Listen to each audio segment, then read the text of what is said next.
Magandang umaga, Blessed Church! Kamusta po kayo? Isang linggo na naman po ang mabilis na lumipas. At ngayong araw na to, we are here to worship the Lord. Isa po sa mga realization ko this week, one of the great enemies of hope is forgetting God's promises. And reminding is a great ministry. Sabi nga po sa Psalm 77, I will remember the deeds of the Lord. Yes, I will remember your wonders of old. I will ponder all your work and meditate on your mighty deeds. So as we sing, we will remember and put weight on what Christ has done at the cross in our behalf. He bears all of our sins para ang makasalanang katulad natin ay makasama siya in all eternity. There's no greater promise than this. Amen? Amen. So let's sing and remember what He has done. My Savior. My Savior, Redeemer, lifted me from the miry clay. Almighty, forever, I will never be the same 'cause you came near. From the everlasting to the world we live, the Father's only Son. Let's sing, you live, you died, you rose again on high. You opened the way for the world to live again. Hallelujah, for all you've done.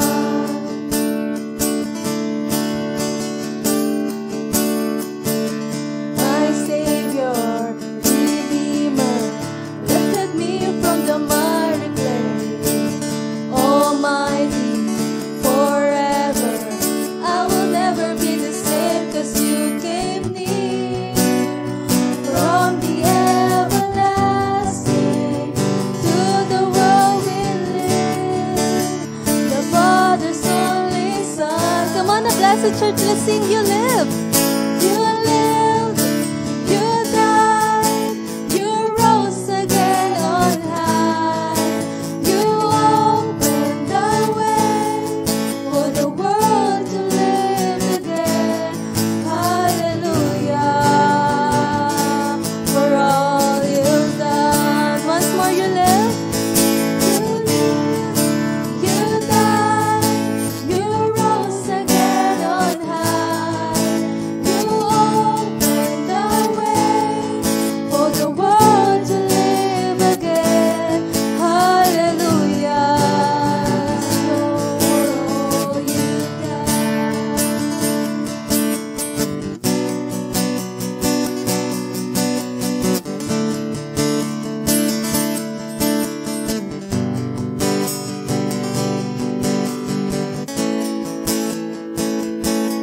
You came near from the everlasting to the world we live, the Father's only Son. 'Cause you came near from the everlasting to the world we live, the Father's only Son. You lived, you died, you rose again on high. You opened the way for the world to live again. Hallelujah, for all you've done. Yes, Lord, you live. You died, you rose again on high. You opened the way for the world to live again. Hallelujah, for all you've done. Yes, Lord. Hallelujah, for all you've done.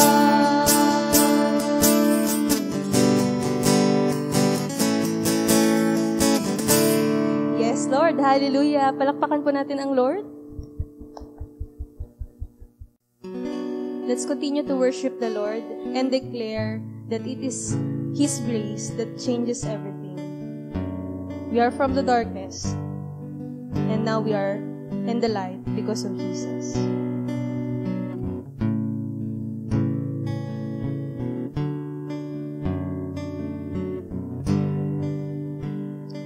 There's no sin too great, there's no pain too deep.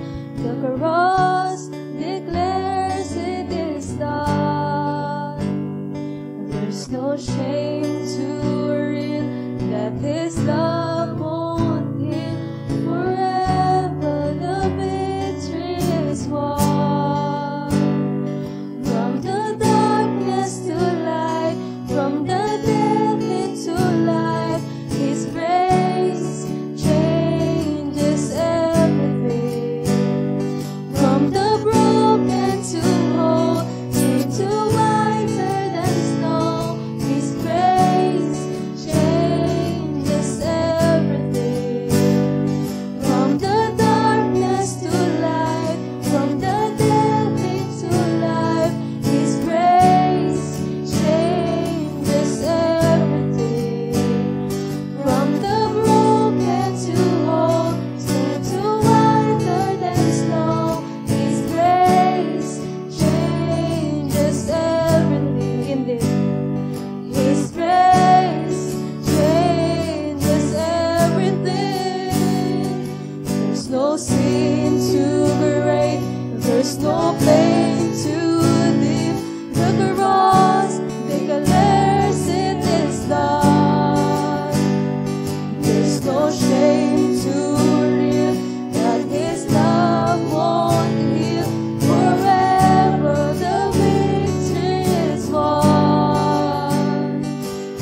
salamat, Lord.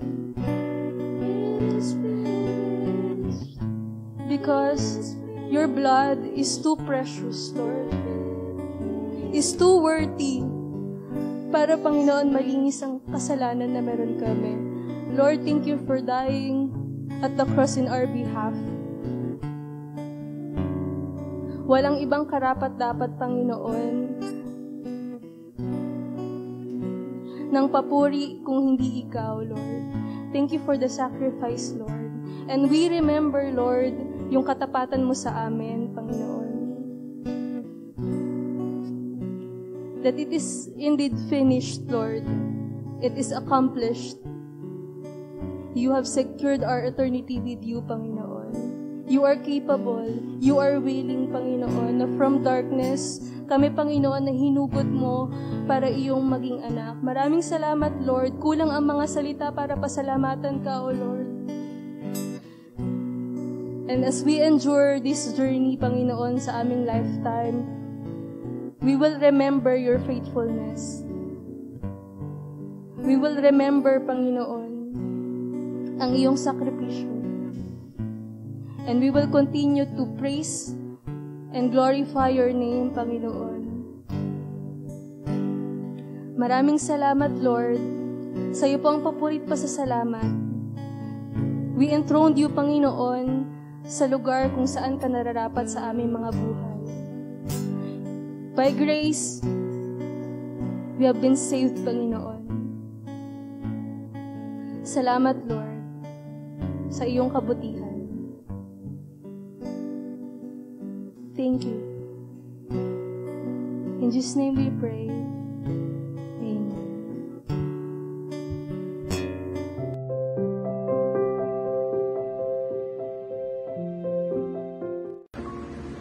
Isang mapagpalang umaga po mga brothers and sisters. Kamusta na po kayo? So sa umagang ito, atin pong ihanda ang ating mga sarili sa pagdiriwang po ng ating banal na hapunan. At ganoon din po, atin pong ihanda ang mga elementong gagamitin natin. Ang ating pong inumin at ang ating tinapay. Sa mga sandaling ito, sana po ay patuloy po natin pagmunimunihan po at siya sa atin ang ating mga sarili sa mga talatang babasahin ko po. So handa na po tayo? Ang habag ng Panginoon ay isang banal na gawain. Sasagawa natin ito bilang paguligtas sa ating tagapagligtas na si Jesucristo, paugnay ng kanyang sakripisyo at kamatayan sa krus bilang ganap na kabayaran sa ating mga kasalanan. Kaya naman, marapat na isagawa ito ng may pagdiriwang at ipagpatuloy hanggang sa kanyang muling pagdating. Ang tinapay po at ang inumin na ating tatanggapin ay pawang mga elemento lamang na sumisimbolo sa katawan at dugo ni Jesus. Wala sa mga ito ang may kapangyarihan na mag-alis o maglinis ng kasalanan at magbigay ng kaligtasan sa ating mga kaluluwa. Sa halip, ito ay sumasalamin sa katawan ni Jesus na siyang tumanggap ng buong parusa at pagkamuhi ng Diyos laban sa kasalanan. At sa dalisay niyang dugo na nagpatibay ng kanyang bagong tipan ng pag-ibig para sa atin. Ayon po kay Apostol Pablo sa unang Korinto 11:29, ang sino mang kumakain at umiinom ng hindi kinikilala ang kahalagahan ng katawan ng Panginoon ay kumakain at umiinom ng kahatulan sa kanyang sarili. Tandaan po natin yan. Kaya, isagawa natin ito sa paraang nararapat. Ang paraang nararapat ay tumutukoy sa pagtanggap ng mga elemento na kalakip ang pagkilala kay Jesus bilang tanging Panginoon at tagapagligtas. Kaya po, inanyayahan kita na sandaling pumikit at yumuko upang saliksikin ang iyong sarili batay sa ganap na kapatawaran na kanyang ginawad sa atin. At kung ikaw naman ay nakikinig dito sa unang pagkakataon, inanyayahan kitang lumapit kay Jesus, pagsisihan at ihingi ng tawad ang iyong mga kasalanan at tanggapin siya bilang Panginoon at tagapagligtas. At kung ikaw naman ay hindi pa handa na tumalikod sa iyong mga kasalanan at tanggapin si Jesus, inanyayahan kita na huwag na muna o pansamantalang huwag munang tumanggap nitong mga elementong ito hanggang sa ikaw ay handa na talagang magdesisyon na talikuran ang mga kasalanan at tanggapin si Jesus bilang Panginoon at pagligtas. Tayo po'y manalangin. How deep the Father's love for us, how vast beyond all measure, that He should give His only Son to make a wretch His treasure. How great the pain of searing loss! The Father turns His face away, as wounds which mar the chosen one bring many sons to glory.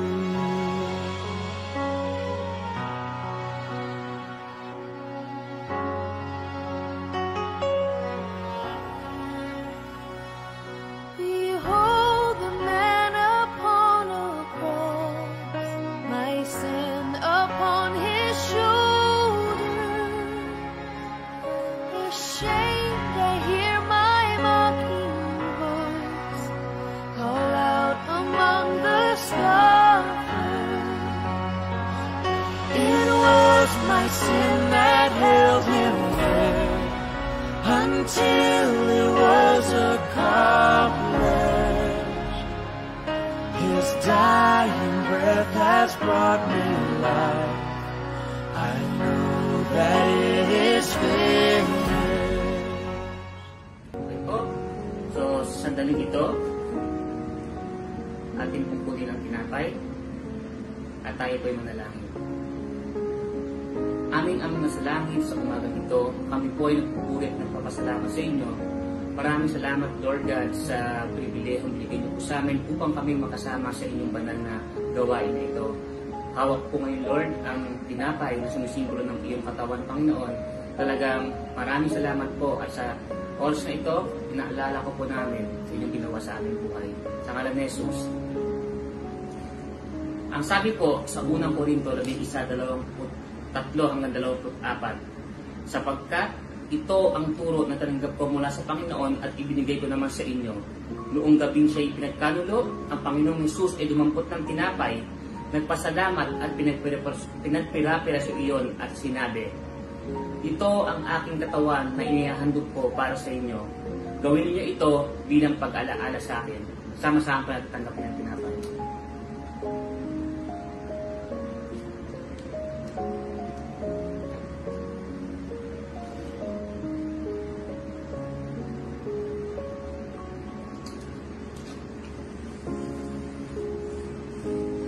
Ngayon naman po, ating pungkulin ang ating mga inumin at tayo po'y manalangin. Muli, aming Amang sa langit, sa umagang ito, hawak po namin ng inumin, Lord, na talagang sumusimbolo ng iyong dugo. Maraming salamat, Panginoon, nang dahil po dito, kami po ay nalinis sa aming mga kasalanan. Pinupuri at napasalamatan po namin at kami po, Panginoon, ay nagkakaisa, Panginoon, at nagtiliwang sa pag-alaala sa iyo. Maraming salamat, Panginoon, sa ngalan ni Jesus. Sabi po sa unang Korinto 11:25, matapos maghapunan, dumampot din siya ng kopa at sinabi, ang kopang ito ang bagong tipan na pinagtitibay ng aking dugo. Tuwing inumin niyo ito, gawin niyo bilang pag-alaala sa akin. Sama-sama po natin inumin.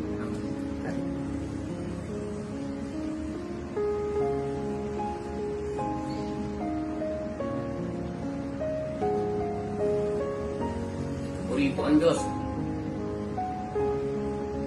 Sabi po sa unang Korinto 11:26, sapagkat tuwing kakain kayo ng tinapay na ito at iinom sa kopang ito, pinapahayag ninyo ang kamatayan ng Panginoon hanggang sa kanyang muling pagparito. Purihin po natin ang Diyos.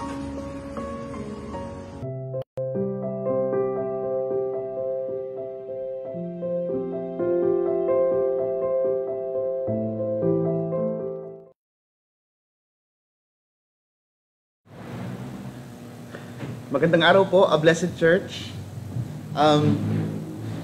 Hindi ko po alam kung paanong i-express yung aking katuwaan na nandito po ulit ako sa bahay panambahan na karaniwan po nating pinagsasaluhan tuwing linggo.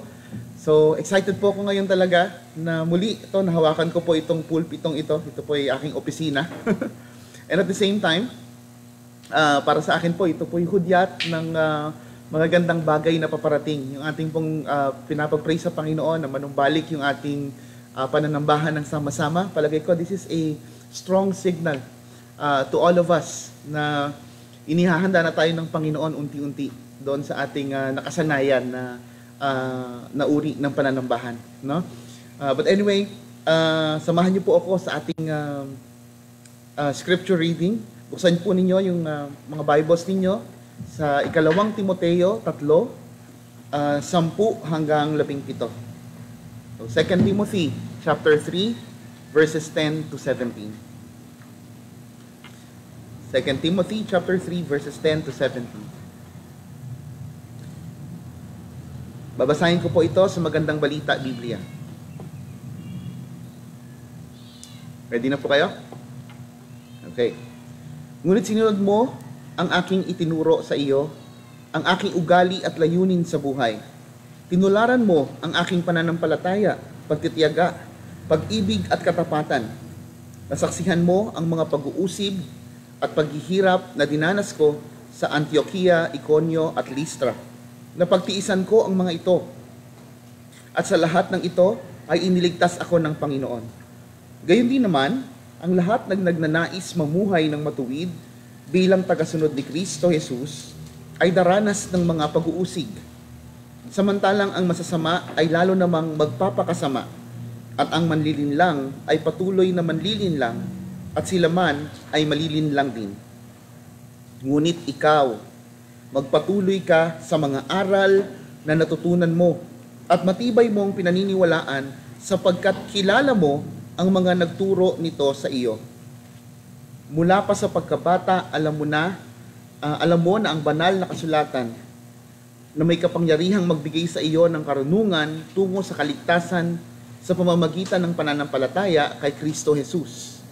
Ang lahat ng kasulatan ay kinasihan ng Diyos at kapakipakinabang sa pagtuturo ng katotohanan, sa pagsaway sa kamalian, sa pagtutuwid sa likong gawain, at sa pagsasanay para sa matuwid na pamumuhay, upang ang lingkod ng Diyos ay maging ganap at handa sa lahat ng mabuting gawain.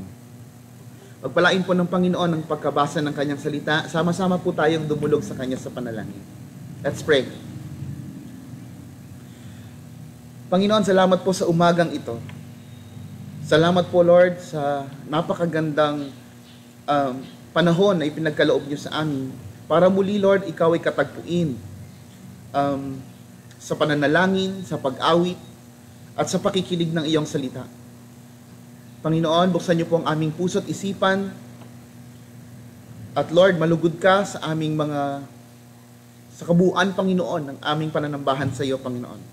Inikilala namin, Lord, na wala kaming karapatan man lang o wala sa amin, Panginoon, Lord God, ang anumang qualities, Lord God, o characteristics para kami, Lord, ay bigyan mo ng napakagandang pagpapala, Lord God, na kausapin, bigyan ng mensahe, gabayan, Panginoon. Because we know, Lord God, sa iyong kadakilaan, sa iyong kataas-taasan, pwede namang pabayaan mo na lang kami, Panginoon. But Lord, we thank you because as your flock, as your sheep, we are being shepherded, we are being guided. Kaya Lord, we want to maximize each moment of it. Gusto naming magpagabay sa iyo, magpasakop sa iyo, dahil wala na po kaming ibang alam na kaparaanan para managumpay, kundi ang sumunod at manahan, Panginoon, sa iyong salita.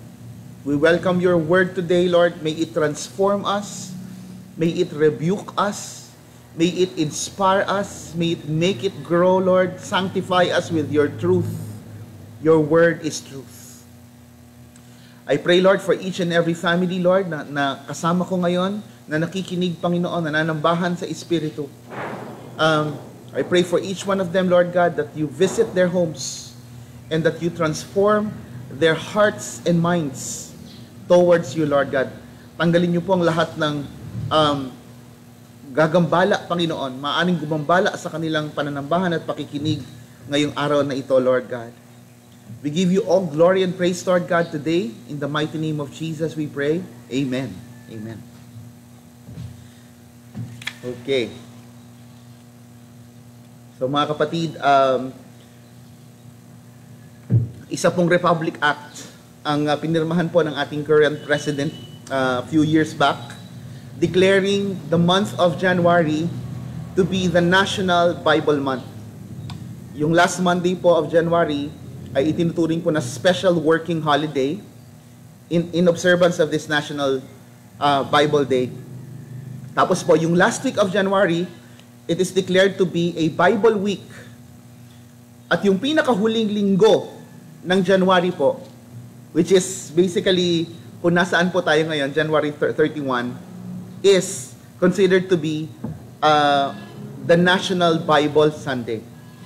So happy National Bible Sunday, a blessed church. This is something that we ought to celebrate. Bagamat alam naman natin na araw-araw dapat sa buhay ng isang Kristiyano ay Bible Day, okay? Pero nakakatuwang makita po na ang ating gobyerno ay kinikilala ang kahalagahan po nito ng ating pinanghahawakan na salita ng Diyos. So we praise God for this moment na pwede tayong mag-pause, pwede tayong huminto muna sa kahit anumang pinag-aaralan natin at balikan yung basic foundation ng faith natin. Kaya po, in observance of this National Bible Day, we pause for a while dun sa ating pag-aaral ng Book of Acts. Yung ating called out sermon series ay ihihinto po muna natin pansamantala, and we will look into this favorite Bible verse about the Bible. Lagi po nating naririnig yan na 2 Timothy 3:16 to 17. Pero ang focus po natin ngayon ay yung mga surrounding verses about it, no? O yung mga prior verses surrounding the idea of that particular verse in 17. Okay? So this is entitled God's Word and Godly Lives. And our main text, of course, 2 Timothy 3 from verse 10 to 17. Okay. Yung talata po natin ngayon, nagsimula siya doon sa pangungusap na, you, however, have followed my teaching. You, however, have followed my teaching.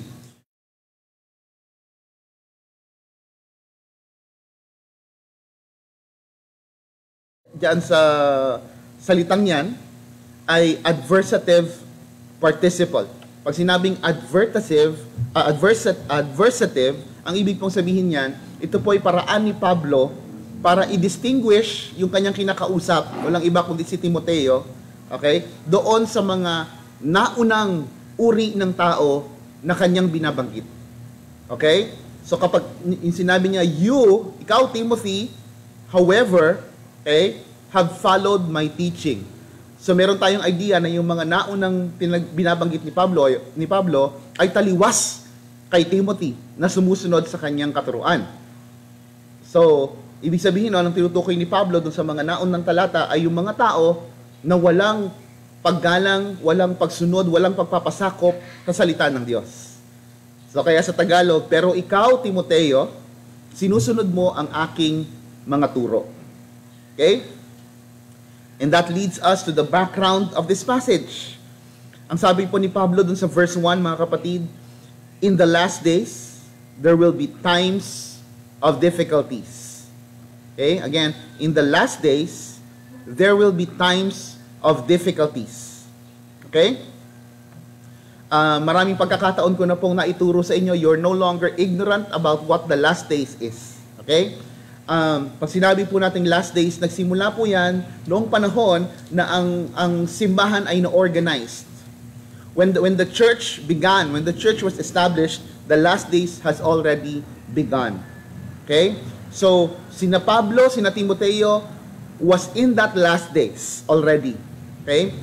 Until now, and until Christ returns, as He promised, we are in the last days. Ang sabi ni Pablo, in the last days, there will be times of difficulties. Okay? Bakit? Bakit difficult times yung last days? Kasi things are getting worse and worse, morally speaking. palala ng palala ang kalagayan ng daigdig na ito when it comes to morality. And this will be difficult times for all those people who submit themselves to the commands of Christ. Okay? Madali po yung maintindihan kasi kung mapapansin po ninyo, mag-browse ka lang sa Facebook, manood ka lang ng Netflix, makikita mo na napaka-normal na, halimbawa po, no, yung same-sex relationship. Hindi siya maaring mawala kahit wala siyang kinalaman sa istorya, kailangang ipasok ng mga direktor, no, na itong same-sex relationship ay normal. Okay? And that is their way of conditioning the mind of everyone that these things are normal. Hindi siya dapat kinamumuhian, hindi dapat siya kinagugulat. And we have come to that point already kung saan hindi na tayo nagugulat when we see people acting this way. Hindi po ba? Gayon na rin po, sa mga panahon na to, this is difficult moments. Kasi po, especially in America right now, kung saan ang pagpatay ng sanggol is no longer considered evil. Okay? It has been rephrased into a beautifully sounding word. No? Kapag ikaw ay sumusuporta sa abortion, ang tawag ngayon sa iyo ay pro-choice. No? Kahit sa kabila nito, hindi mo naman talaga binigyan ng choice yung baby. Yung bata na walang kakayahang magdesisyon, sinaklaw mo yung kanyang desisyon, but still you are referred to as a noble being by being pro-choice. Whose choice? Yourself. So people have become lovers of themselves as taught by the Apostle Paul. Okay? We don't regard the Bible anymore. Okay? A lot of people do not regard the Bible anymore. They regard themselves as the highest authority. So mga kapatid, yung mga kasalanan ngayon ay nagkukubli sa magagandang salita.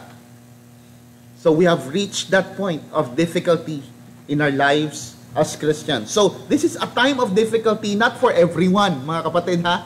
Let us be reminded, this is a time of difficulty only to those who submit to God's word, only to those who love Jesus, only to those Christians. Kasi sa kabilang banda po, this is a time of rejoicing to those people who regard themselves so highly and neglect the word of God.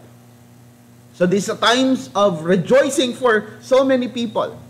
Okay? But this is a time of difficulty to those people who want to be faithful in God's promises and in God's commands. So yan po ang katotohanan, mga kapatid. So, why is it a time of difficulty? Because we are being compelled to bow down to the gods of this world.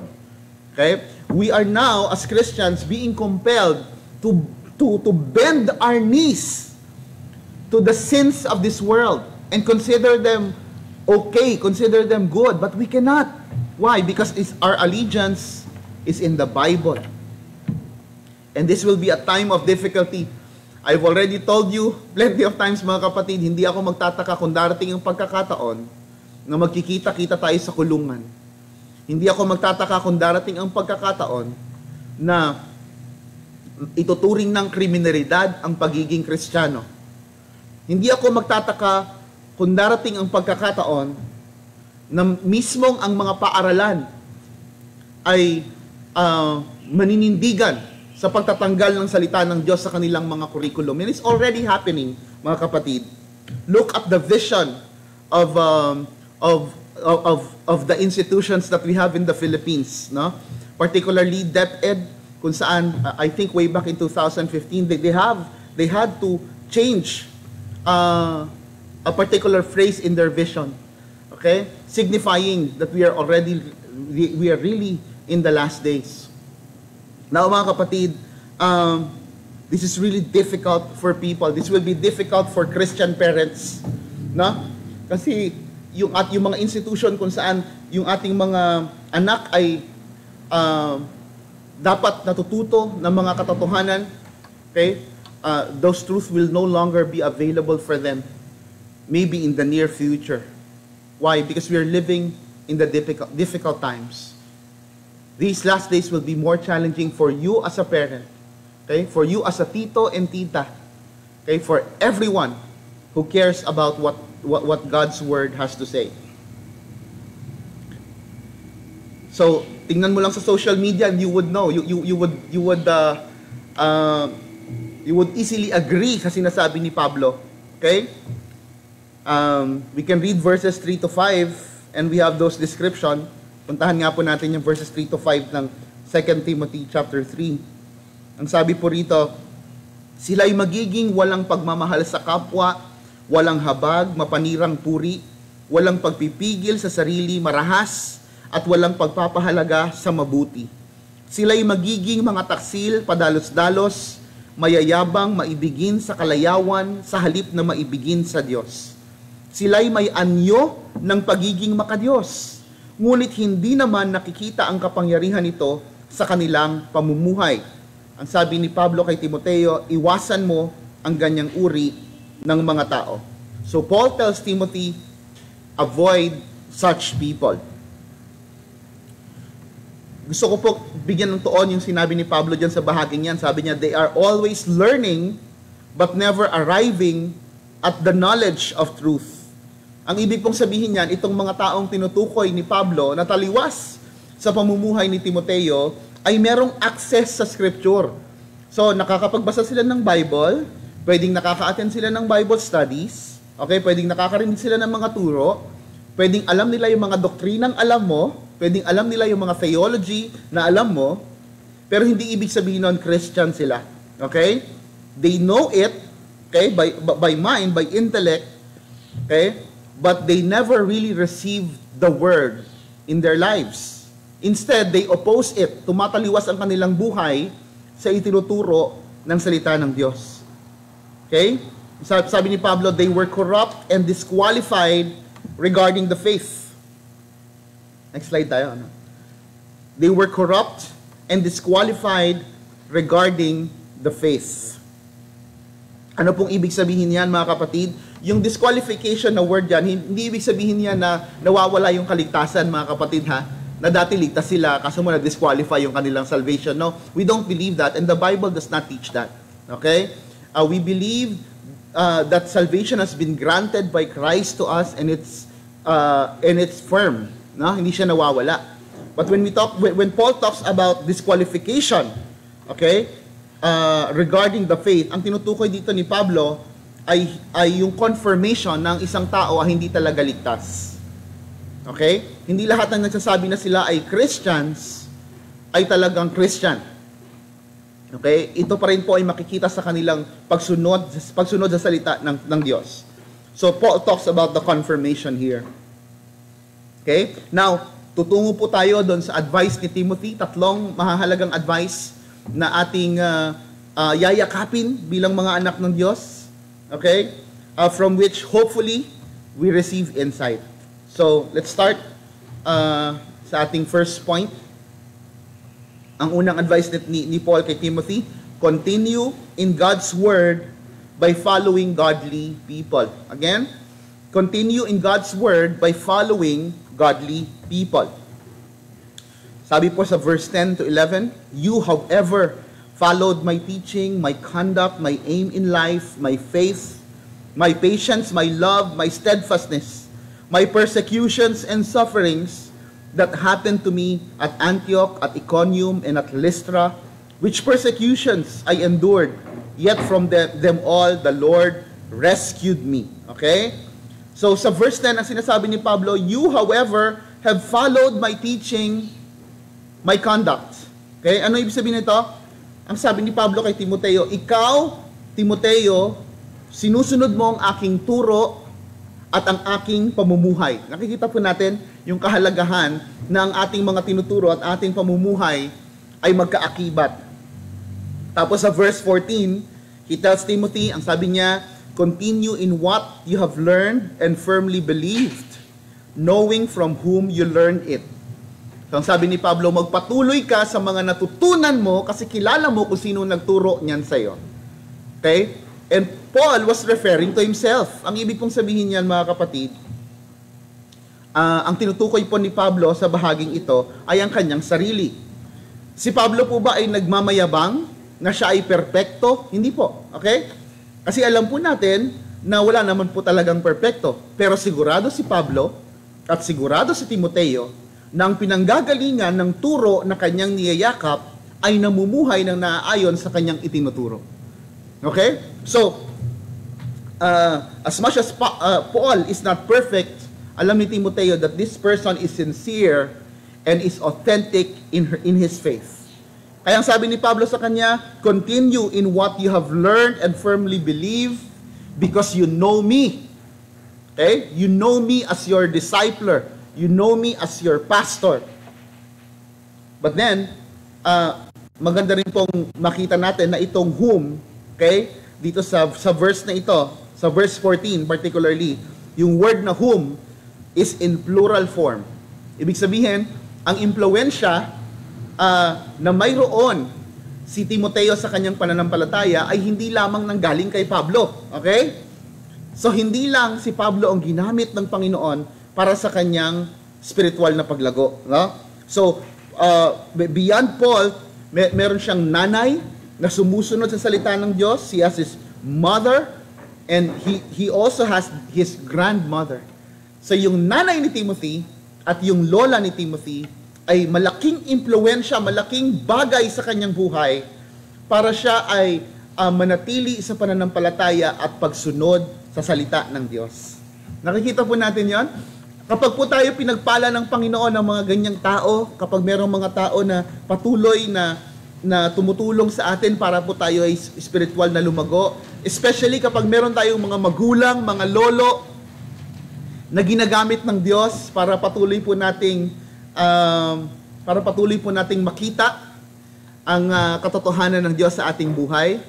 Naku, ipagpasalamat po natin sila sa Panginoon. Kung meron po tayong mga magulang na hindi papayag na ibaba o isuko mo yung pananampalataya, okay? Nagagalit sa iyo kapag hindi ka nagda-devotion. Okay? Pinagsasabihan ka kapag hindi ka umaattend ng church. Those people are blessings in your life. So, Timothy here arrived at his level of faith because of these people that God has used towards him as an instrument. So, he has Paul, he has his mother, he has his grandmother. Okay? So itong mga taong ito taught him the scriptures.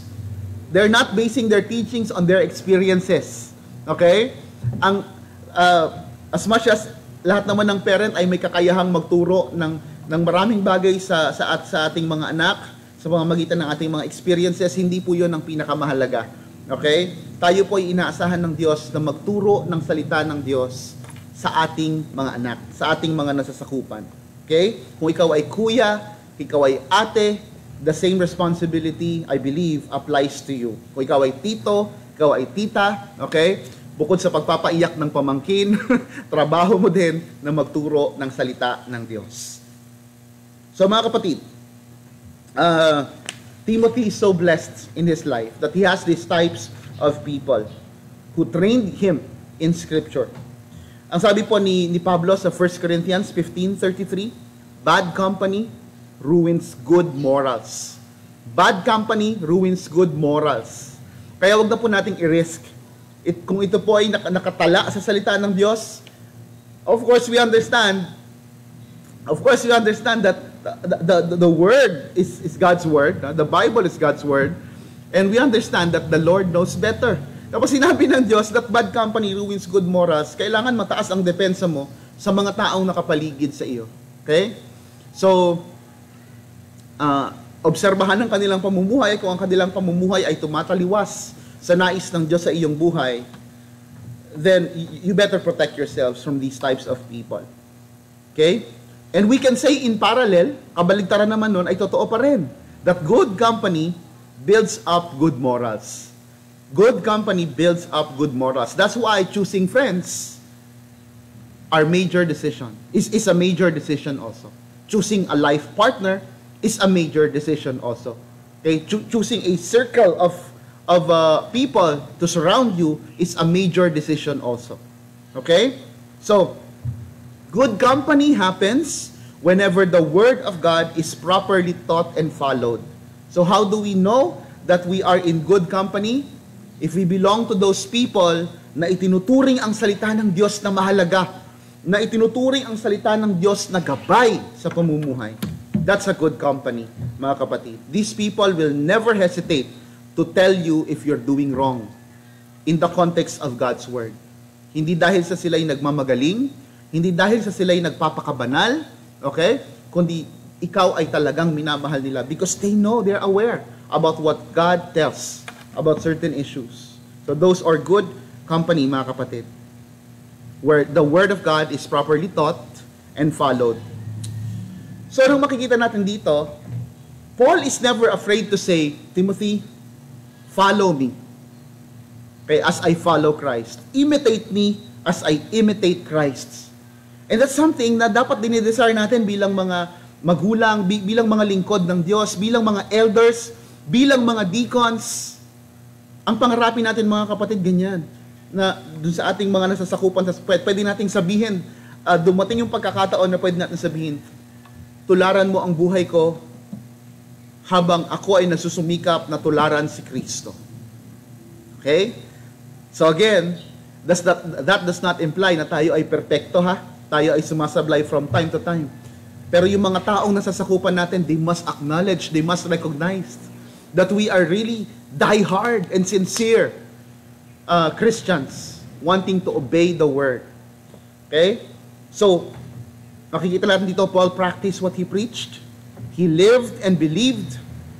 At yun po ay naobserbahan, nakita po ni Timoteo.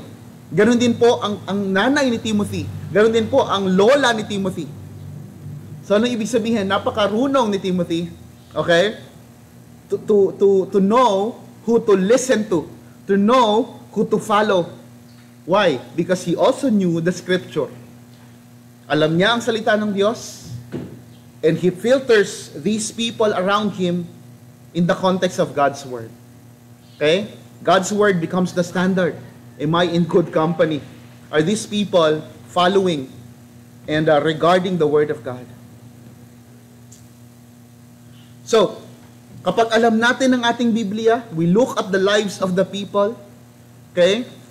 We follow and see their lives through the lens of Scripture.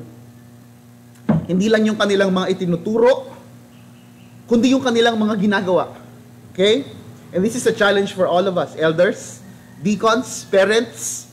We are not just being listened to, we are also being observed. So we always need the grace of God every day. Pray every day. Take your devotion every day. Kasi yun ang makakapagsalba sa atin. Na makita tayo ng mga nakapaligid sa atin na isang lumalagong Kristiyano. Okay? And that is not an overnight accomplishment, kapatid. Ano? Tayo ay binabago ng Panginoon sa araw-araw. Kaya araw-araw, dapat tayo nagde-devotion. Nagpe-pray, nagbabasa ng salita ng Diyos. Okay? And praying that the people around us, people under us, those people who have been entrusted to our care, will see the difference in our lives. Okay? So, Timothy, by joining Paul, has witnessed all this and has in front of him demonstrated how the written word is actually applied in life through Paul and also through his mother's example. So sa madaling salita, mga kapatid, the point here is we can continue in God's word, makakapagpatuloy tayo sa salita ng Diyos kung tayo ay susunod sa mga taong sumusunod sa salita ng Diyos. Okay? Sila po ay regalo ng Panginoon sa atin. If you have these people who are teaching you the Scripture, these people who are following the Scripture, then you all have the reason to also follow them. Okay? For as long as their lives is in line with what the Scripture says. So let's go to our second point, mga kapatid. Bukod doon sa advice ni Pablo to continue in God's Word by following godly people, Paul also advised Timothy to continue in God's Word while enduring ungodly people. Again, continue in God's word while enduring ungodly people.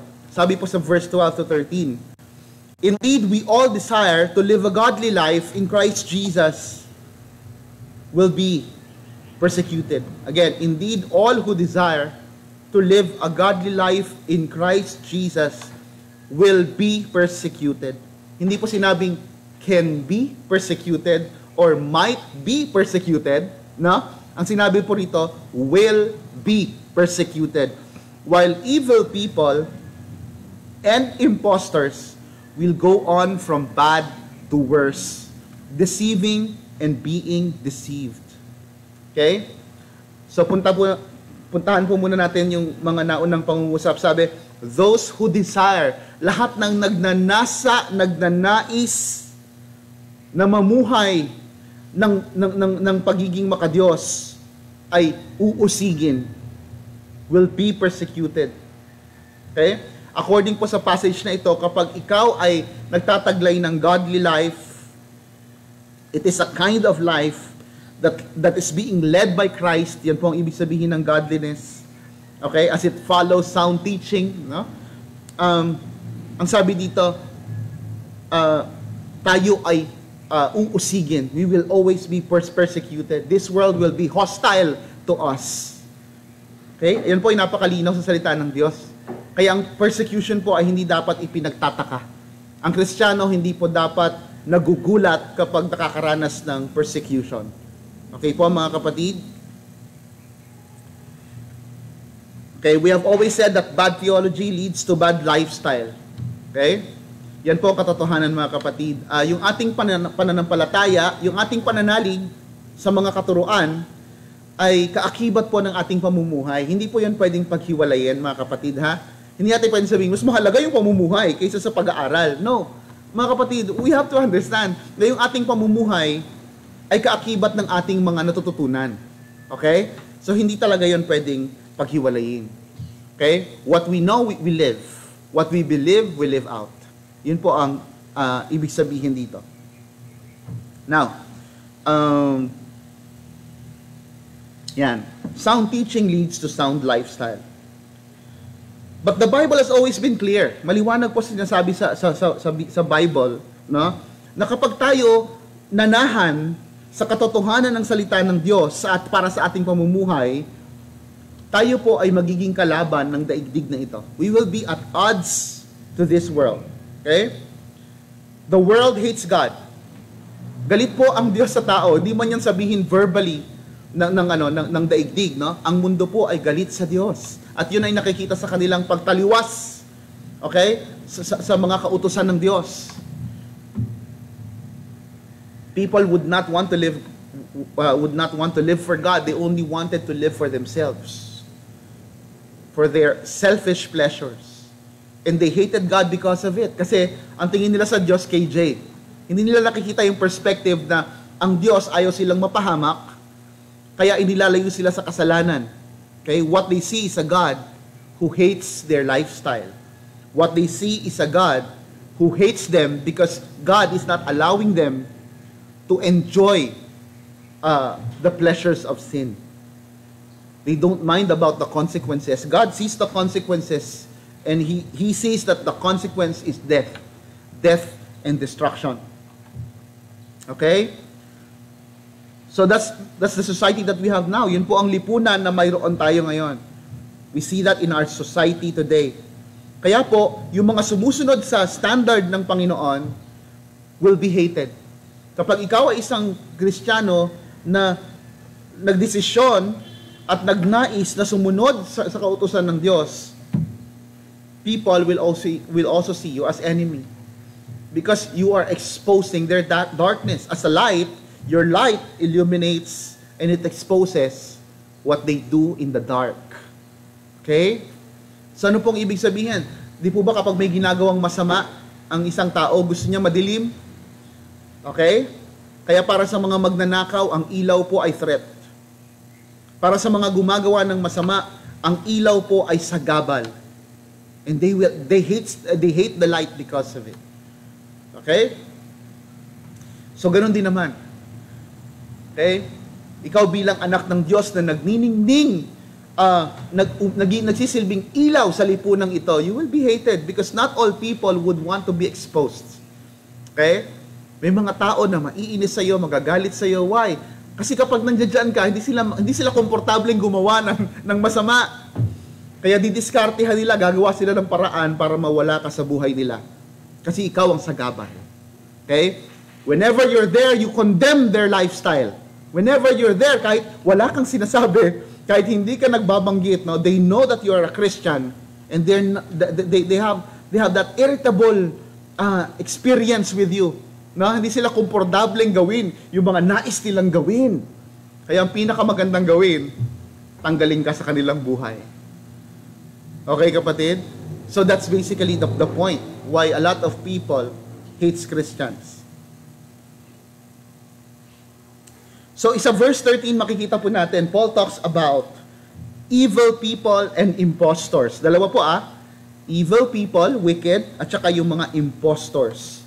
These are two different groups na hindi pwedeng iwasan. Ibig sabihin, hindi pwedeng hindi dumating sa buhay ng isang Kristiyano. And Paul made sure that Timothy is not ignorant about it. Ang sinasabi niya kay Timothy, there are evil people, you will encounter them. There are impostors, yes, you will also encounter them. These people will cause you trouble. Okay?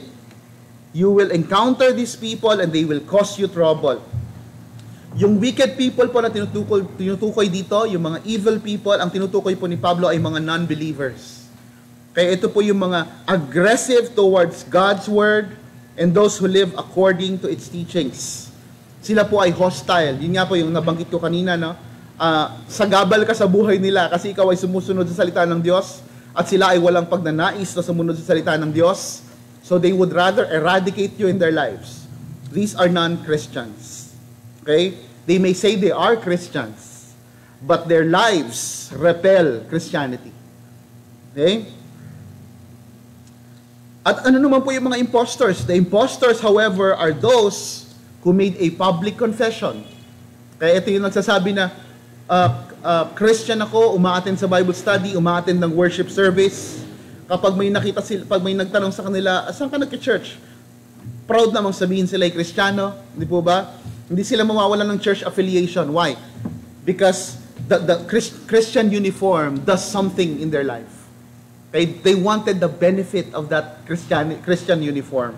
Kaya ang mangyayari, they're only wearing the uniform, but in reality, their identity is opposed to it.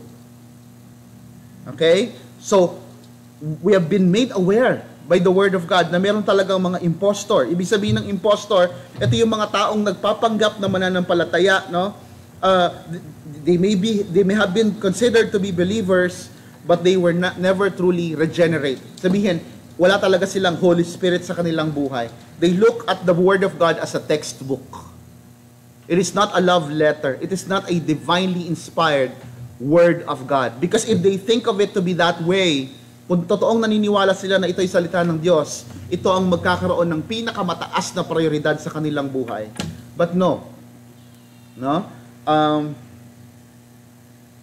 In reality, their lives reflect their hatred towards God's word. Ang sabi ni Pablo dito, sila ay magpapatuloy sa kanilang kasamaan. Ang ibig sabihin, lalala yung kanilang kasamaan. Okay? So, in their wickedness, they will get worse. And that's what's happening today, mga kapatid. Okay? Kaya huwag kayong magtaka, lalong nakakalito ngayon, merong mga churches who supports immorality. In fact, meron ngang isang simbahan kung saan umattend pa sa dedication ng isang abortion clinic. Merong mga simbahan na nagkakasal ng same-sex couples. Why? Merong mga pastor na ini-interview sa mga talk show na hindi masabi ng diretsahan ng abortion ay masama. Ayaw nilang maka-offend. Okay? Ayaw nilang may nagagalit sa kanila. And we are in that generation, mga kapatid. We are in that type of society. These are difficult days for Christianity. So the world continues to worsen in its immorality, and the more it worsens in sin, the more it will be hostile to the word that opposes its sinfulness. Habang lumalala ang kasamaan ng mga tao sa daigdig na ito, lalong lumalaki, lumalawak, lumalalim ang kanilang pagtaliwas sa salita ng Diyos. Kaya darating ang time, mga kapatid, no? Hindi tayo magtataka, sisipain na ito sa mga paaralan. Sisipain na ito sa mga ospital. Sisipain na ito sa iba't ibang institusyon. Okay? Hindi tayo magtataka kung darating ang time, bawal ka na mag-pray. Okay? Bawal ka nang mag-public prayer. Bawal ka nang mag-quote ng Bible. Why? This is now considered to be hate. Hate speech. We are in that setting already, mga kapatid. And this will worsen. Yan ang sabi ni Pablo. This has been prophesied. You do not expect that this world will be better. The Bible tells us that this world is worsening when it comes to evil. Sabi sa 1 Corinthians 2:14, but people who aren't spiritual cannot receive these truths from God's Spirit. It all sounds foolish to them and they cannot understand it. 1 Corinthians 2:14. So ano pong ibig sabihin nito? We will take the hostility as we continue to uphold the moral standard of the Bible. So kung tayo po hindi na persecute, kung walang nagagalit sa atin dahil sa ating mga paninindigan sa Bible, okay? I think it's about time na ipahalata natin sa mundong ito na tayo ay totoong Kristiyano. We do not say yes to everything, mga kapatid. Okay? We only say yes to the Word of God. And when we do so, this world will be hostile to you. Magiging malupit sa iyo ang daigdig na ito. So Paul advises Timothy, continue in God's Word while enduring ungodly people. And let's go to the last point, mga kapatid. Paul advised Timothy as well to continue in God's Word, to live in godliness. Continue in God's Word, to live in godliness. Basahin po natin yung verses 14 to 15. Sabi ni Pablo, but as for you, continue in what you have learned and have firmly believed, knowing from whom you learned it, and how from childhood you have been acquainted with the sacred writings, which are able to make you wise for salvation through faith in Christ Jesus. So sa verse 15, mga kapatid, ang sinasabi rito, Timothy was acquainted to the sacred writings.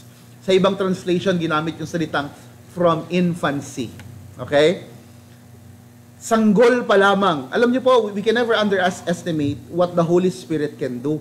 Kasi sa Bible po, meron tayong ebidensya na ang isang bata, kahit siya'y nasa sinapupunan pa lamang, ay pwedeng i-convert ng Holy Spirit. You know that?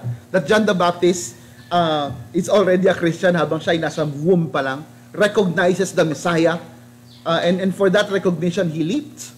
Okay? Gumalaw siya doon sa sinapupunan ng kanyang ina. Okay? Why? Because this is the power of the Holy Spirit. Okay? So, isabihin, we can never really underestimate. Hindi natin pwedeng sabihin na, uy, anak ko, napakabata pa eh. Wag ko muna nung turuan ng Bible. Hayaan mo muna siyang manood ng Cocomelon, ng Ryan Story Review, and all. Di ba?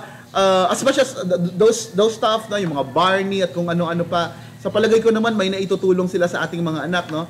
Pero hindi natin pwedeng sabihin na wala silang kapasidad na i-take in o tanggapin ang salita ng Diyos. Mga kapatid, kahit sa sinapupunan pa lang, simulan mo na yan. Magparinig ka na ng mga hymnal na scriptural doon sa bata. Basahan mo na ng Bible kung ikaw ay buntis. No? Let praise and worship surround your area, surround the room of that baby. No? Kasi bakit po, hindi natin ma-underestimate ang kakayahan ng banal na Espiritu na sakupin ang buhay ng isang tao. Kahit simula noong siya'y nasa sinapupunan pa lamang. So Paul is telling Timothy, you know the sacred writings. You know the scripture from your childhood. Okay? From infancy. So ibig sabihin, ang posibilidad dito, hindi lang basta-basta tinuruan si Timothy ng kanyang mga magulang sa bahay, no? Most likely he was enrolled doon sa tinatawag nating Jewish educational system. Alam niyo po ba, isa sa mga stricto when it comes to education, okay, ay walang iba po kundi ang mga Hudyo. Bakit po sila stricto? Kasi po dumating ang pagkakataon na muntik na nilang malose yung kanilang identity. Muntik nang mawala yung kanilang mga kasarinlan bilang mga Hudyo kasi po sila'y galing sa mga captivity. Sila po ay inalipin ng iba't ibang bayan, and there's always that tendency na mawala yung kanilang kasarinlan. So how do they stick to their identity? How do they protect their identity? Education, mga kapatid. So they made sure na yung kanilang educational system will serve as firm and strong when it comes to teaching their kids about the scripture. Puntahan po natin yan, mga kapatid. So, ang isang typical na Hudyo ay nagdadaan ng isang rigidong proseso o isang striktong proseso ng pag-aaral. Let's talk about that, yung Hebrew system of education. Nagsimula ito noong 100 BC. Yun nga, nung mawawala yung kanilang kasarinlan, there's that threat of losing their identity. So they had to establish their educational system. Okay, yung kanilang unang level, ang tawag po ron ay Beth Hasefer, o yung House of Books. Yan po ay laan para sa elementary, 5 to 9 years old. Ano pong layunin ng Beth Hasefer kapag enrolled ang isang Hudyo dyan? Okay? Yung pagbabasa, yan po ang pinaka-objective. They have to learn how to read. Why? Because the ability to read is essential for studying the scripture. Okay? Scripture, alphabet, and grammar, memorizing text. Yan. For studying the scripture, alphabet, and grammar, memorizing text. The point is, kailangan nilang matuto ng alphabet, ng grammar. Why? Ang nasa isip ng mga magulang, first and foremost, kailangan nilang mabasa ang Bible. So, nakikita po natin mga magulang, this is a challenge for us. Ang typical na nasa isip ng isang magulang na Hudyo ay kailangan nilang mabasa ang scripture. So, I have to teach them how to read. Now, bakit po natin gustong matuto ng magbasa yung mga bata? Okay? Para magmukha silang matalino kaysa sa kanilang mga classmate, para hindi sila mahuli, para magkaroon ng honor? No? Tanggalin po natin yon. Ilagay po natin sa ating mga priority. They have to learn as early as possible. Because as early as they can read the Bible. Okay? So, yan po ang nasa isip ng mga magulang. Now, pagtapos po nila ng Beth Hasefer, ang kasunod pong level ay yung tinatawag na Beth Hamidrash or House of Study. Ito po ay laan para sa mga Hudyo na 10 to 14 years old. Ano pong basic objective nito? Ano pong layunin? They have to learn the Jewish faith through a systematic presentation, both oral and written. Itinuturo sa kanila ang kasaysayan ng mga Hudyo, kung ano ang mga pananalig ng Hudyo patungkol kay Yahweh. No? By this time, they of course, they already know how to read.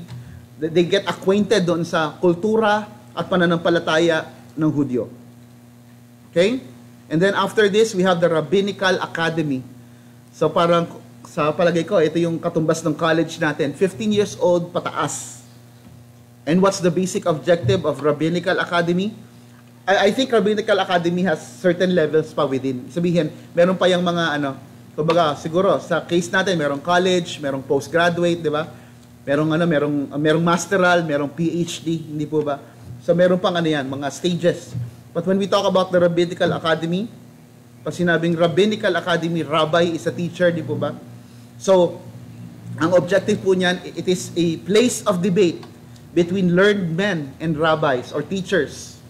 It became the center of authority for Jewish faith.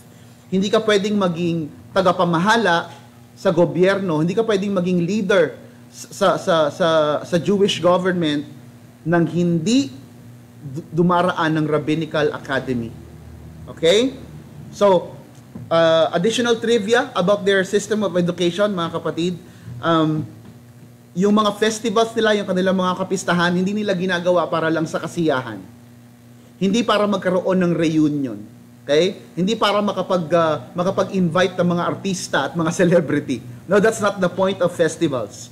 Ginagamit po nila ang festivals as an educational method to model worship. So kapag sila'y mayroong kapistahan, sinasabi nila sa kanilang mga magulang, sa kanilang mga anak, ganito dapat nagsumasamba. Anak, ganito dapat ang ginagawa kapag tayo ay nag-aalay. Anak, ganito ang ginagawa during festivities. They want to preserve that. Okay? And bukod pa roon, siguro it helps to clarify na yung mga nag-aaral diyan sa sa Beth HaSefer, Beth HaMidrash, Rabbinical Academy, okay? Karaniwan ay laan lamang para sa mga kalalakihan. Pero hindi ibig sabihin ang mga babae ay uneducated. No, they're not. Because especially during our time, sila po ay nag-aaral sa kanilang bahay. So perhaps yung focus lang ng kanilang trabaho, ng kanilang future role, ay ang siyang focus ng kanilang mga curriculum o pinag-aaralan sa bahay, no? So isa po yung kaibahan sa Jewish culture. So yung mga nasa synagogue, commonly mga kalalakihan. Okay? Even sa temple, meron lang lugar para sa mga kababaihan, pero yung karamihan sa area ay laan lamang para sa mga lalaking Hudyo. And also, it pays to know that the parents are the primary teachers. Okay? So, wala kang marinig na magulang during that time na sinisisi yung rabbi sa synagogue. Bakit naging ganito ang buhay ng anak ko? Okay? Hindi. They only have themselves to blame as parents. Because they are the primary teachers of these kids. Okay? So, hindi natin sinasabi, ano ba teacher yan? Ano ba naman si pastor? O ano ba naman yung Sunday school teacher na yan? No. They cannot say that because the primary teachers of kids, that responsibility is placed on the shoulders of parents. And another important trivia, mga kapatid, the parents impose their faith on their children. They don't give them an option. Hindi nila sinasabi, anak, ako naniniwala ako kay Yahweh. Naniniwala ako sa scripture.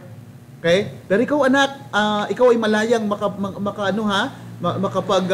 makapamili ng iyong pananampalataya. Gusto mong sambahin si Baal? Go ahead. Gusto mong sambahin yung mga Diyos-Diyosan ng Assyrians, ng Egyptian? Go ahead, anak. Mamili ka, anak, kasi you have the right to choose. No? And that's what we do now. Anak, alam mo ako, naniniwala ako kay Jesus bilang tagapagligtas. Naniniwala ko, anak, na siya lang ang Panginoon na tagapagligtas. Naniniwala ko na si Jesus ay hindi lamang tao, kundi kumpletong Diyos din, para tayo ay magkaroon ng kumpletong kaligtasan. Pero anak, kung gusto mong mag-asawa ng Iglesia ni Cristo, okay lang ha? Well, you have to realize, kapatid, pag ikaw nag-Iglesia ni Cristo, you no longer accept the truth about the Bible. Kasi sa kanila, si Jesus ay hindi Diyos. Okay? Naiintindihan po natin? But that's what a lot of Christians do. Anak, pupunta akong church, ikaw, anong gagawin mo? Project ako eh. Magbi-video games ako ngayon eh. Pupunta yung mga pinsan ko eh. Naglalaro po kami. Okay, anak. Sige, una na ako ha. That's I'm sorry mga kapatid, ganun po ang parenting ng marami sa atin. No? And that's wrong, mga kapatid. That's wrong. Impose. Kapag sila hindi gumising ng maaga dahil Sunday worship service, magalit ka. Impose your faith. Why? Because your faith is truth. And you don't want them to live in deceit. We live in a time, mga kapatid, hindi ko alam kung nabalitaan po ninyo, ngayon isinusulong sa Amerika na tanggalin yung mga gender-sensitive na mga salita. Ayaw na nilang gamitin yung mother o father, brother or sister. At siguro isa sa mga craziest idea na narinig ko this week is that yung mga sanggol ayaw nang ipatawag na baby. Hindi ko alam kung bakit. Hindi ko pa mag-get kung anong meron sa word na baby.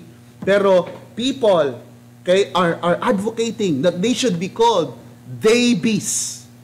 Baby. I don't know why. Kasi, what's the idea behind? Kasi ito ay para bigyan ng karapatan yung bata na magdesisyon kung siya ay boy or girl. Kahit kitang-kita mo naman, ang gagawin mo lang naman tatanggalin yung diaper At titingnan mo kung siya ay boy or girl. But now the world says, no, that's not absolute. No? A person can choose. So don't call them baby, call them baby for now. At kapag siya'y nagkamuwang na, tanungin mo siya ulit, ano gusto mo anak? Maging babae, maging lalaki?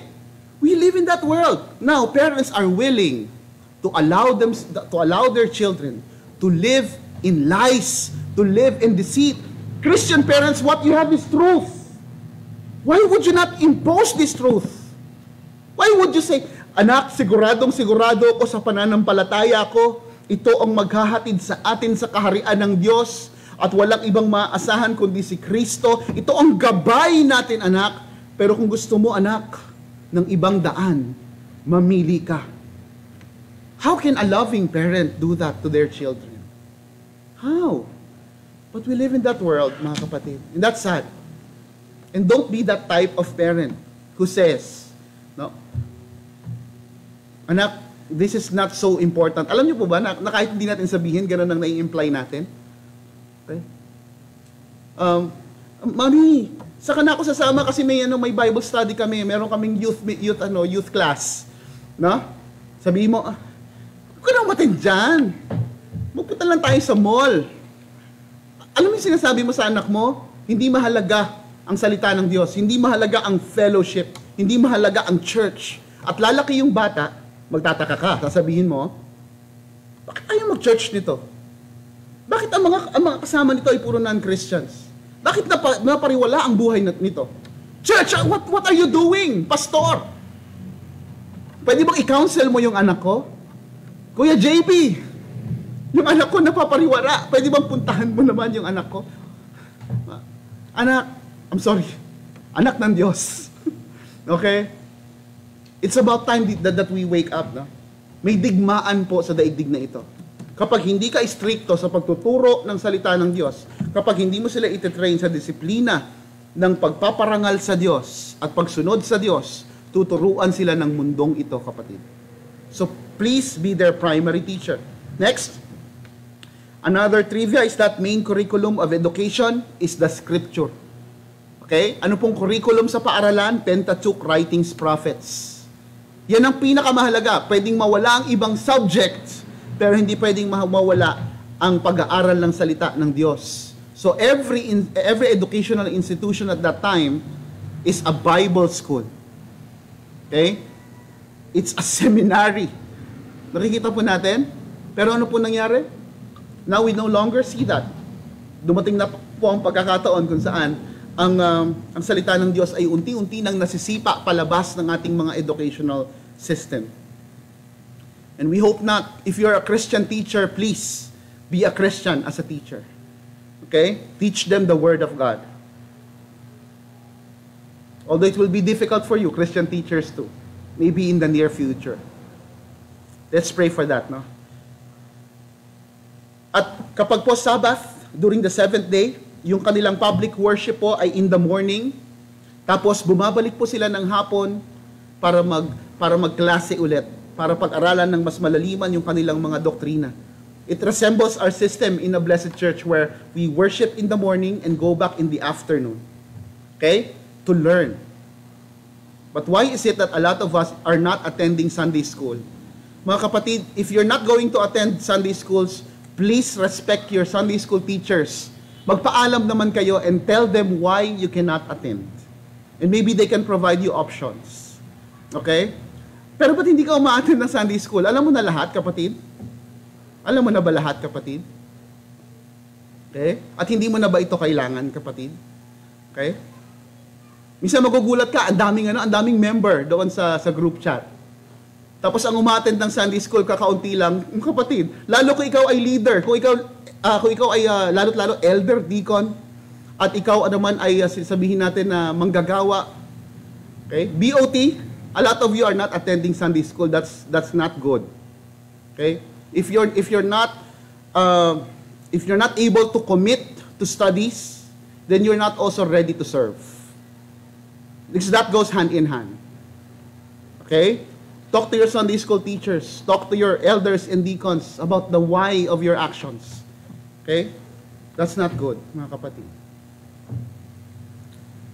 Now, what's the goal of education? The goal of education is to educate a child to become a servant of God.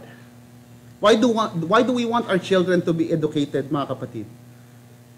Para magkaroon sila ng magandang trabaho pagdating ng panahon. Para, anak, paglaki mo, ano ka, engineer, lawyer, doctor, pagbutihin mo ang pag-aaral mo. That's wrong. Okay? As far as Hebrew system of education is concerned, originally, no? Traditionally, the goal of education is to become a servant of God. Kasi pwede siyang maging matagumpay na mamamayan, pinakamayamang mamamayan, pinakasikat na mamamayan, pinakamatagumpay na mamamayan sa kanyang career. Pero kung hindi siya naglilingkod sa Diyos, siya ang pinakakawawang tao sa daigdig na ito. If he's not able to serve the King of Kings and the Lord of Lords, okay? He's not able to serve the Creator who made this universe. A lot of people are willing to serve anyone else but God. The purpose of education is to become a servant of God. So lahat po ng apostol dinanas po itong educational system na ito. Okay? Kaya lang malamang hindi nila naabot yung pinakamataas na antas na naabot ng mga Pariseo. Okay? Mahirap po kasi yun kasi talagang sasauluhin mo ng matindi. I suppose kailangan mo ring gumastos ng malaki. Okay? But we have reasons to believe that Jesus Christ reached the highest. Okay? Kasi po siya po ay inaalaw na magturo sa synagogue. Siya po ay inaalaw na magbasa ng scripture sa synagogue. So yung kanyang pagiging rabbi ay hindi rabay-rabayan o hindi teacher-teacheran. Okay? I've come to believe that Jesus Christ is a professional teacher, professional rabbi, in a sense that he has undergone series of studies and he reached that stage. Now,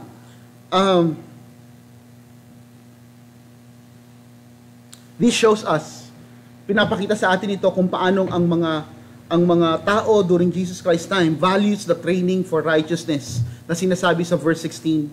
Okay? We have Bible verse, favorite Bible verse. Sana as parents, ito ay nakalagay sa mga dingding ng bahay natin. Proverbs 22 verse 6. Ang sabi rito, train up a child in the way he should go. Even when he is old, he will not depart from it. So ulitin ko mga kapatid, it is never too early to train your kids in the Word of God. As early as that kid is conceived in the womb of their children, let them be acquainted with the Word of God. Let them hear the Word of God. So when we talk about the Bible, no age is too late or too early to start digging. So ano po yung mga advice ni Pablo kay Timoteo? Number 1, continue in God's Word to live in godliness. Number 2, continue in God's Word by following godly people. And then second, continue in God's Word to live in godliness.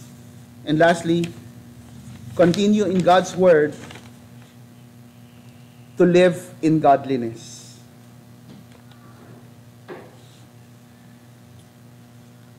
So ang salita po ng Diyos ay sapat para makapamuhay tayo ng makadiyos.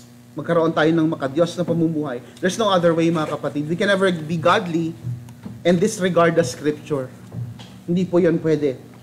Yung huling dalawang verses po, it is very clear. Napakalinaw po. It is the inerrant. Pag sinabing inerrant, ang salita po ng Diyos ay walang pagkakamali. Okay? It is infallible. Ibig sabihin, it is timeless. Relevant then, relevant still up until now, and will always be relevant in every society. And it also tells us that it is all-sufficient. Pag sinabing all-sufficient, lahat ng ating pangangailangan, it addresses all or everything that we need for faith and life. Okay? Now, tayo po ay namumuhay sa isang henerasyon, okay, where technology prevails and the voices of the world overwhelms us with lies and deceit and blasphemy. We can rely on the Word of God to give us direction, peace, and comfort. Okay? Sa pamamagitan po ng Biblia, we are introduced to the Messiah, Jesus Christ. Ito po ay napakahalagang aklat that deserves more than just our respect. Hindi lang po respeto ang kinakailangan nating isagawa o ipakita patungkol sa Biblia. Ang kailangan po ng Diyos sa atin ay yung ating wholehearted devotion. Why? Because the Bible is the undying word for a dying world. Kaya para po sa mga Christian, let me just repeat. Okay, para po sa mga Kristiyanong naniniwala sa kapangyarihan ng salita ng Diyos, mga kapatid, every day should be Bible day. Hindi natin pwedeng i-neglect, no? Not just Sunday, but every day should be Bible day. Mga kapatid, happy Bible Sunday sa inyong lahat. Let's all approach God in prayer.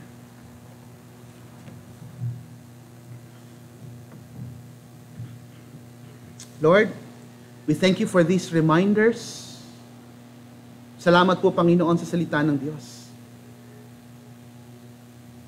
Thank you, Lord, because your word is useful for teaching, for correcting, for reproof, for training in righteousness.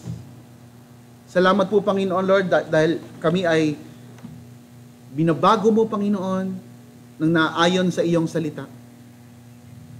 Lord, may we consider your word as the most important aspect, Lord God, of our lives. Bigyan mo kami, Lord God, ng mataas na pananaw patungkol sa iyong salita na ito po'y uunahin namin, ito ipaprioritize namin more than anything else.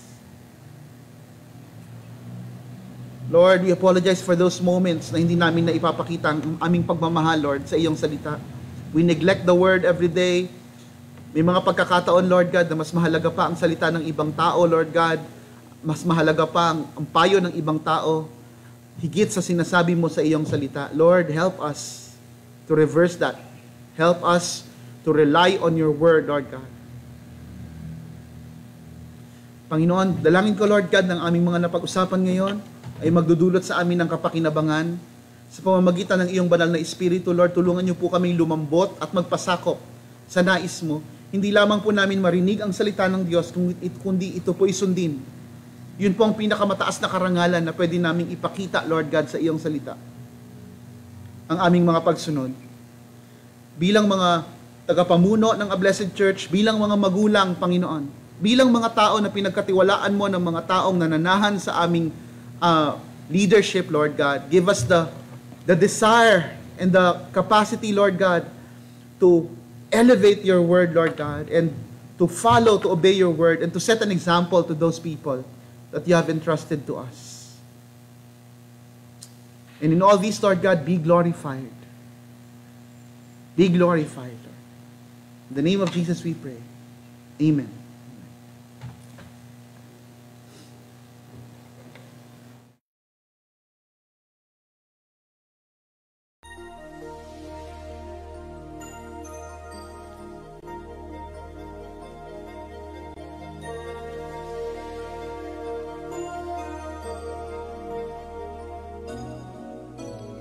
No, this isn't easy, but I can't keep running from your love.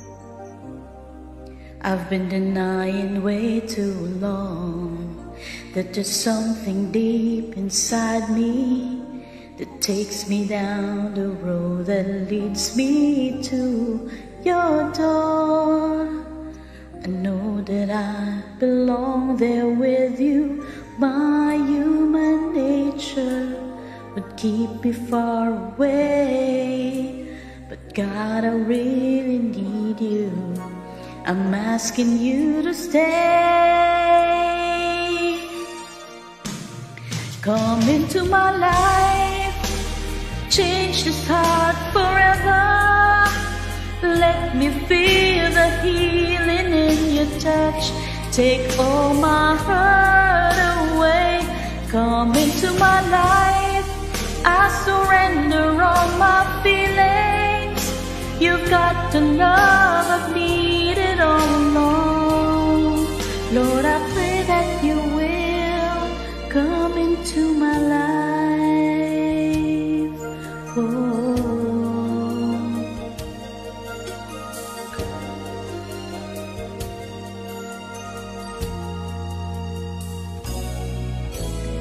I'm true, pretending I've got everything a man could ever need.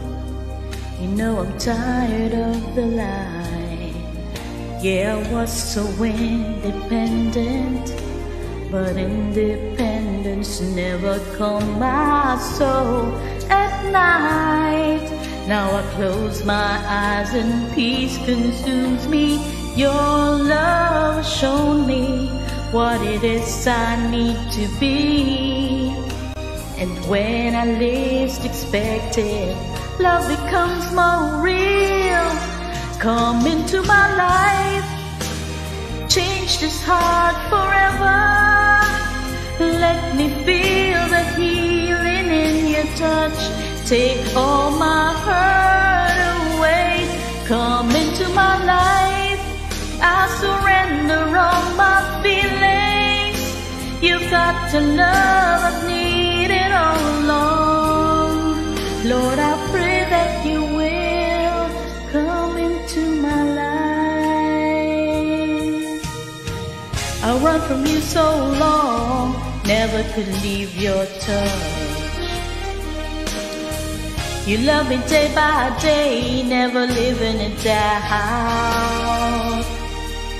Now I'm tired of this fight, and I need your strength tonight. You see, I've never been as ready as I am right now. Come into my life, change this heart forever. Let me feel the healing in your touch. Take all my hurt away. Come into my life, I surrender all my feelings. You've got the love I've needed all along. Lord, I pray that you will come into my life.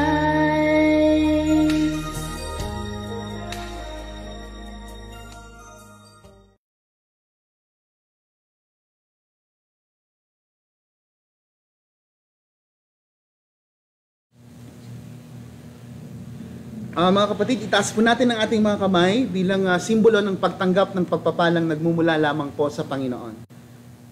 Sa Kanya na makapag-iingat sa inyo upang hindi kayo magkasala at makapaghaharap sa inyo ng walang kapintasan at may malaking kagalakan sa Kanyang kaluwalhatian, sa iisang Diyos na ating tagapagligtas sa pamamagitan ni Jesucristo na Panginoon natin. Sa Kanya ang kaluwalhatian, kadakilaan, kapamahalaan, at kapangyarihan mula pa noong una, ngayon at pagpakailanman. Amen. Purihin po ang Panginoon.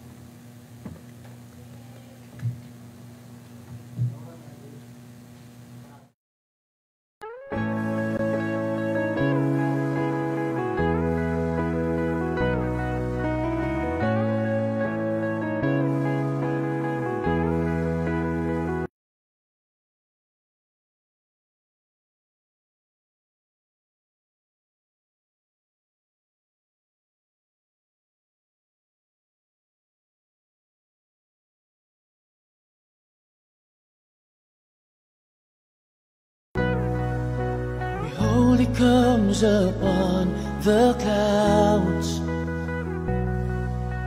and every eye will see, the one we pierced and crucified and treated shamefully. But He loved us, He saved us from our sins. The Alpha and Omega, beginning and the end. The one who was, the one who is, the one who comes.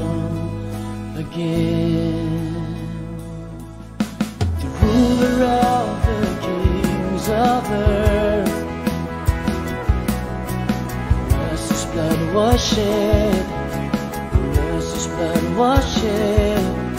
The faithful witness, Jesus Christ, firstborn from the dead. He loved us and He said,